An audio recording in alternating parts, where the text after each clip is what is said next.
তো যাই মসজিদের ইমাম সাহেবরে 2 কেজি জিলাপি দিয়ে কলাম যে হুজুর আমার জন্য একটু দোয়া করেন, আমি আসতে পারতেছি না, আমি তো একটু বিড়ি ধরাইছি, কাজটা আপনি সারিয়ে দেন।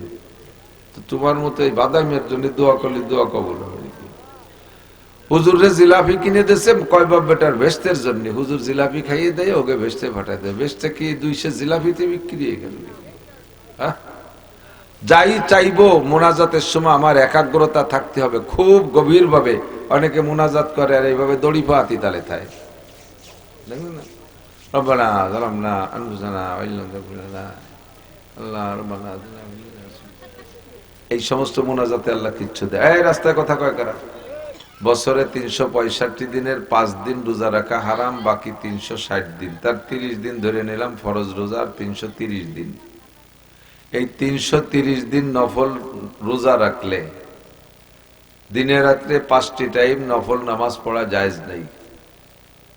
2 টাইমে মাকরু, 3 টাইমে হারাম। সূর্য উদয়ের সময় আর ঠিক দুপুরে, আর অস্ত যাওয়ার সময় হারাম।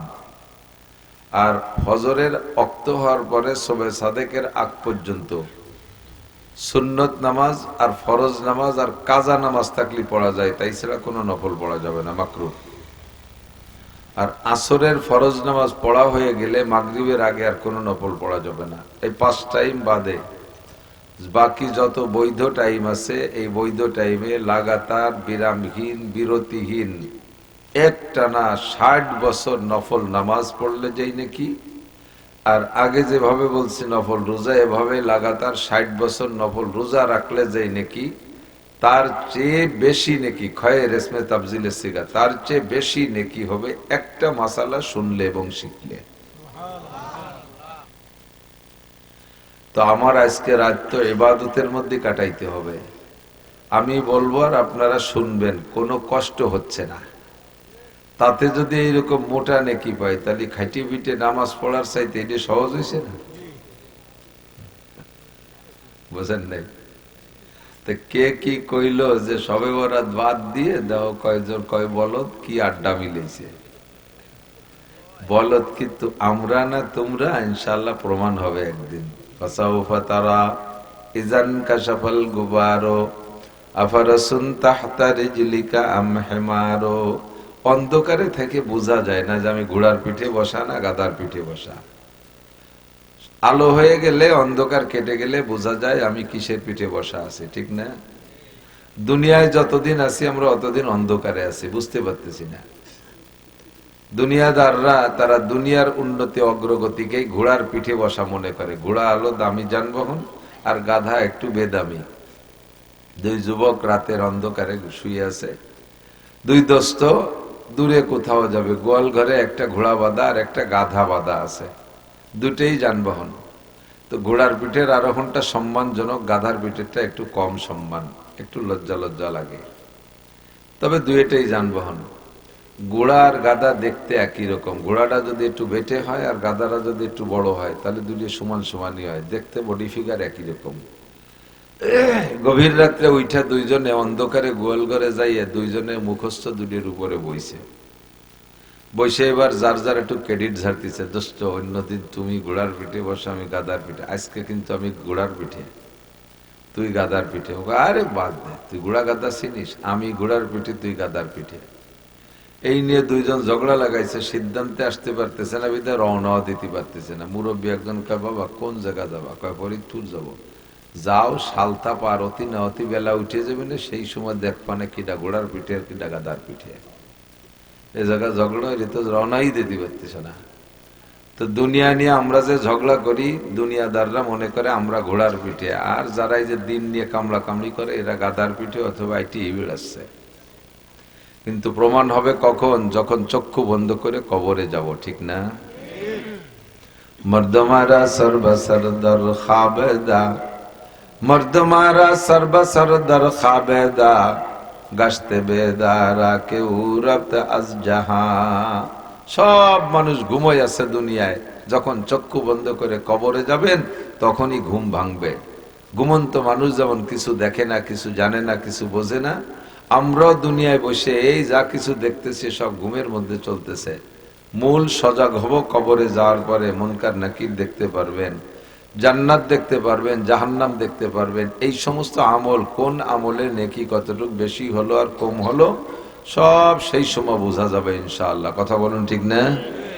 আজকে আমরা এখানে বসছি এই মোটা নেকি ইনকাম করব। সহজে একটু নেকি কামাই করে ফেলি।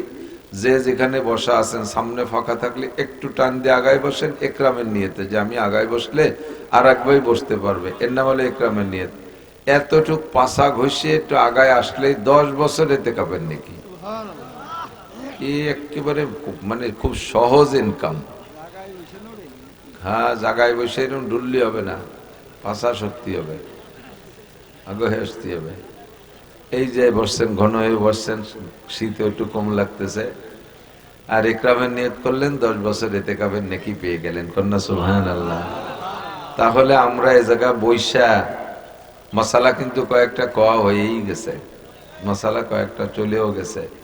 আমলের নিয়তে শুনবো এবং বলবো, তাতে প্রত্যেক মাসআলার বিনিময় 60 বছর নফল নামাজ ও 60 বছর নফল রোজার চাইতে বেশি নাকি। বলি সুবহানাল্লাহ। আল্লাহ, এই জায়গা কেউ কি আছেন একটা না এরকম বিরতিহীন 60 বছর নফল নামাজ পড়েছেন? বিরতিহীন 60 বছর নফল রোজা রাখনেওয়ালা মানুষ কি ফরিদপুরে আছে? বাংলাদেশেও নাই, বিশ্বে খুঁজলেও পাওয়া যাবে কিনা মনে হয় না, যে বিরতিহীন 60 বছর নফল রোজা। কি যাইতে ব্যাপার নাকি? অথচ হুজুর নিজেই বললেন সহিহ হাদিস, মাসালা শুনলে শিখলে 60 বছর নফল নামাজ ও রোজার চাইতে বেশি নেকি।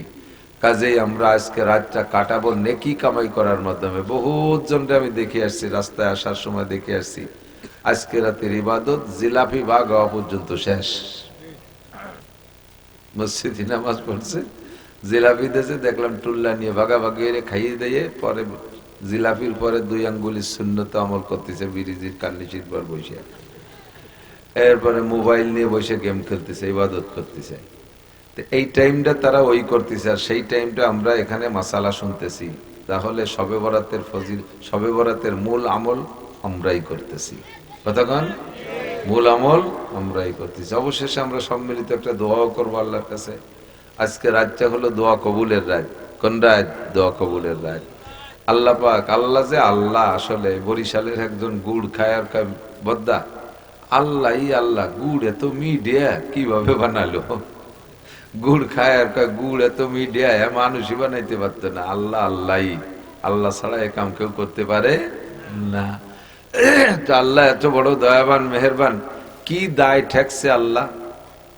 আমি দোজখে গেলে আল্লাহর কোনো ক্ষতি, ভেস্তে গেলে আল্লাহর কোনো লাভ। তো আমরা ভেস্তে আর দোজখে গেলে আল্লাহর কোনো লাভও নাই, লসও নেই।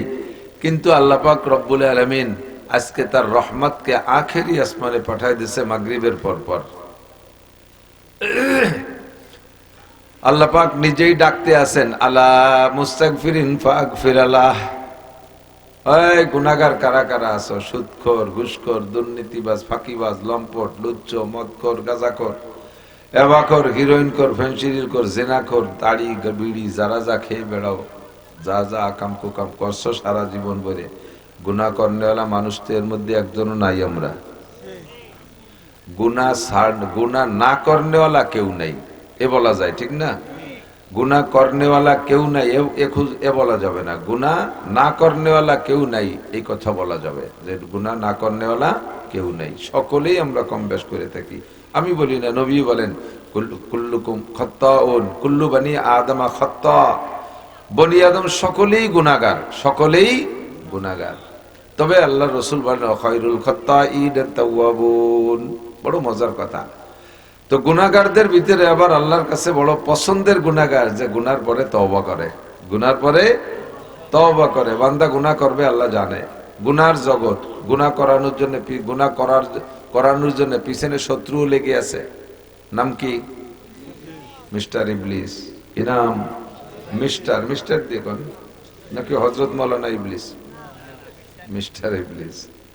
সারারা দুনিয়ারে জ্বালাই খাইতেছে মিস্টাররা। মিস্টার ডোনাল্ড ট্রাম্প শুনছেন বর্তমানে, খবর পাইছেন? বিশ্ব সেরা 5-7-10 বদমায়েশ, কত বড় লুচ্চা, কত বড় বদমায়েশ। এই দুনিয়ার থেকে বাছাই করা সুন্দরী সুন্দরী অল্প বয়সী মেয়েদেরকে নিয়ে সাগরের দ্বীপের উপরে সেখানে আলিশান বিল্ডিং বানাইয়া দুনিয়ার যত পয়সাওয়ালা চরিত্রহীনদেরকে নিয়ে এই মেয়েদেরকে দিয়ে ব্যবসা করে পয়সা কামাই করতেছে। 14, 15, 16, 12, 13, 14, 15, 16 এই বয়সী মেয়েগুলোকে নিয়ে কারা কারা এইগুলো করতেছে?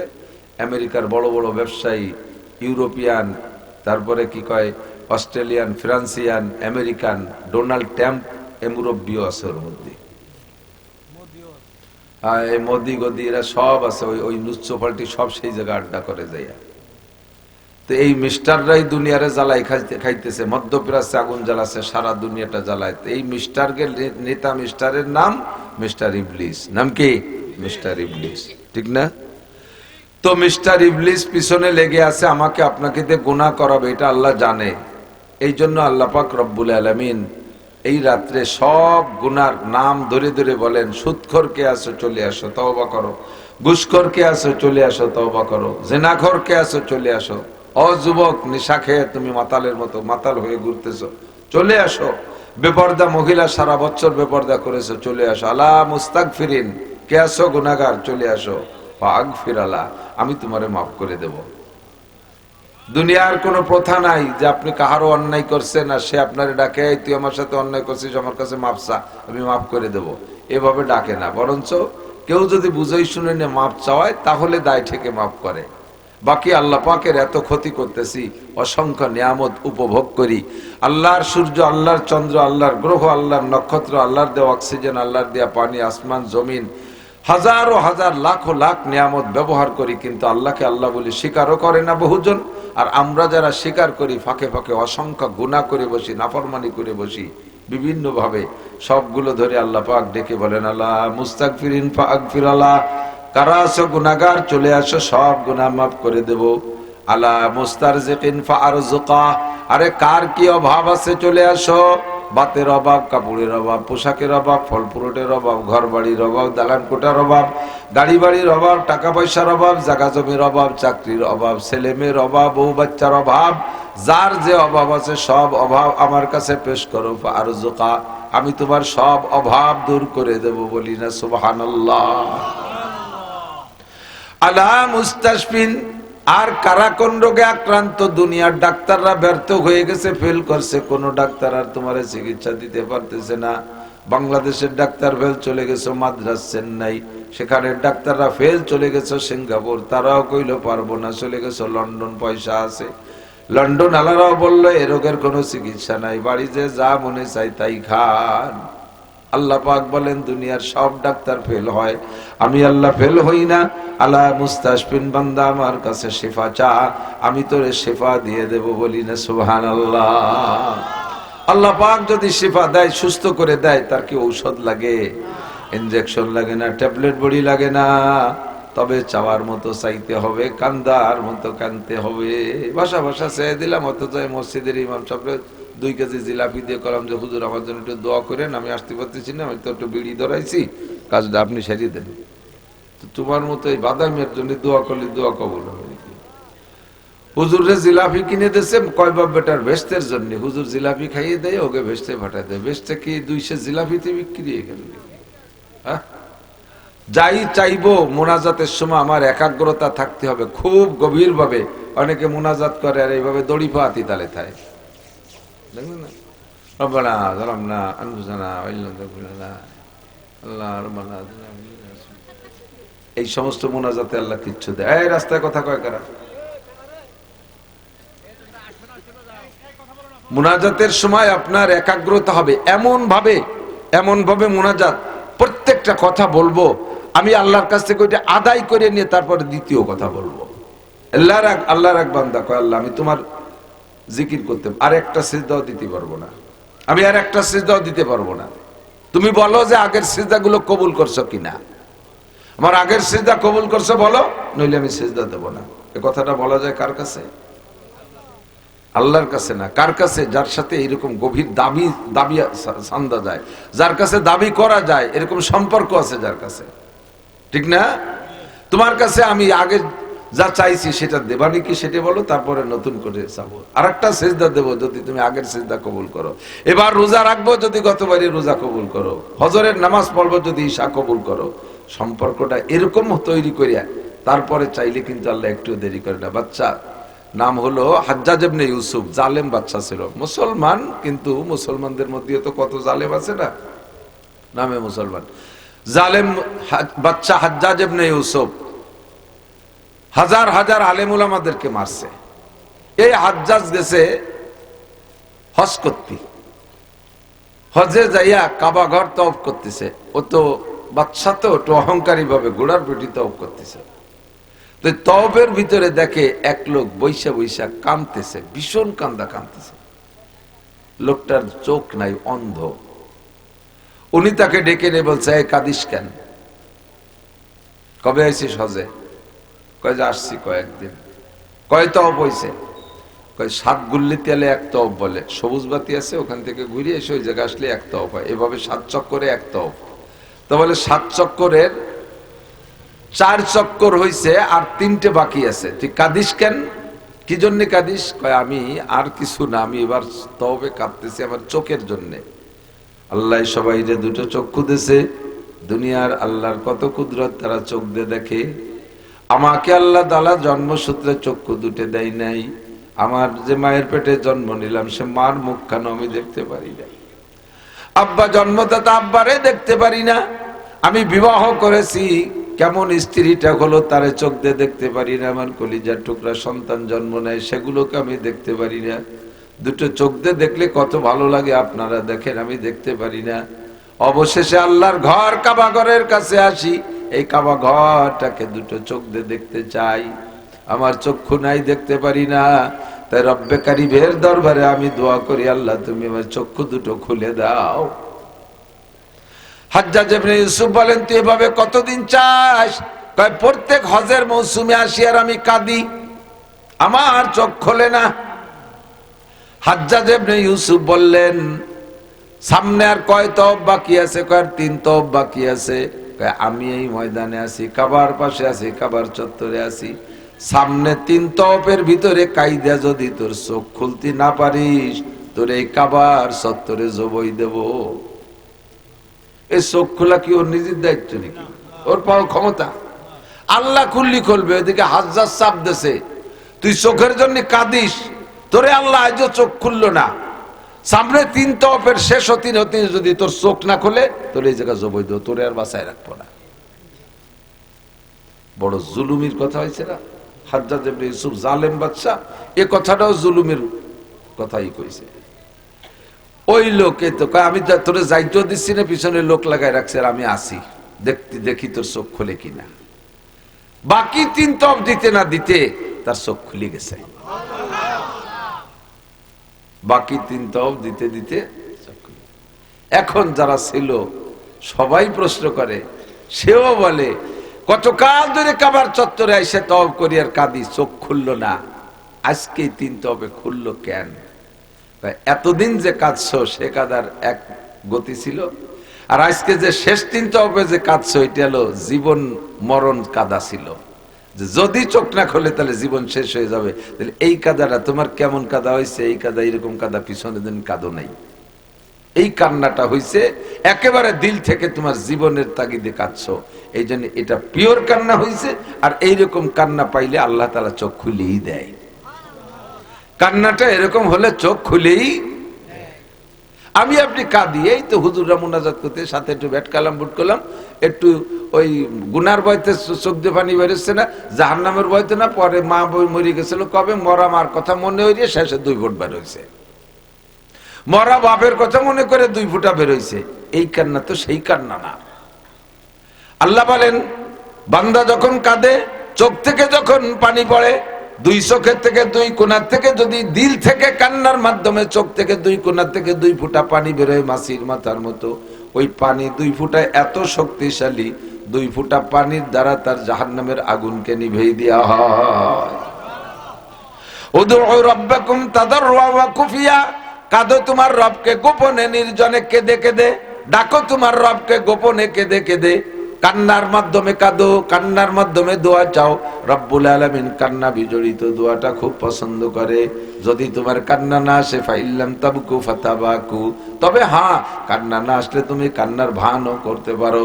ভান করতে করতে করতে করতে একদিন তোমার অরিজিনাল কান্না এসে যাবে। চাইবো যাহা কিছু এই রাত্রে, জোরে বলেন কার কাছে? নেতার কাছে যাব না, কোন পীরের কাছে যাব না, ধনবান কাহারো কাছে যাব না, শিল্পপতি কোটিপতির কাছে যাব না। সব শিল্পপতি কোটিপতি রাজা বাদশা যার কাছে ঠেকা, আমি তারই কাছে চাইবো। যুবক, তোমার চাকরি নাই, চাও মালিকের কাছে। দুনিয়ার কত নেতারে 5-7 লাখ টাকা ঘুষ দিয়া চাকরির জন্য তার পিছে পিছে ঘুরছো। 3-4 বছর ঘোরার পরে টাকাও দেয় না, চাকরিও দেয় না, বরঞ্চ দুটো থাপ্পড় দিয়ে বাড়ি পাঠায় দেয়। এইটা হলো দুনিয়াদারদের স্বভাব। আল্লাহ পাক রব্বুল আলামিন বলেন, বান্দা আমার কাছে চা, উদউনি আস্তাজিব লাকুম, আমার কাছে চা, আমি তোর সব চা পূরণ করব, সব দোয়া কবুল করব, একটা দোয়া মিস করব না। আমি আল্লাহকে তোরা চিনিস না। ওয়া ইন্নাল্লাহা লা ইউখলিফুল মিয়াদ, আমি আল্লাহ পাক রব্বুল আলামিন ওয়াদা খিলাফ করি না। আল্লাহ পাক বলেন আমি ওয়াদা খিলাফ করি না, বলেছি দোয়া কর কবুল করব, আমি তোর দোয়া কবুল করবই, যা চাইবি সব তোরে দিয়ে দেব। তবে চাওয়ার মতো চাবি ওই অন্ধ লোকটা চোখ খোলার জন্য যে শেষ 3টা তওব দেছে, ওই 3টা তওবের কান্নার মতো কাঁদবি। চাইবো কার কাছে? বলবেন কার কাছে?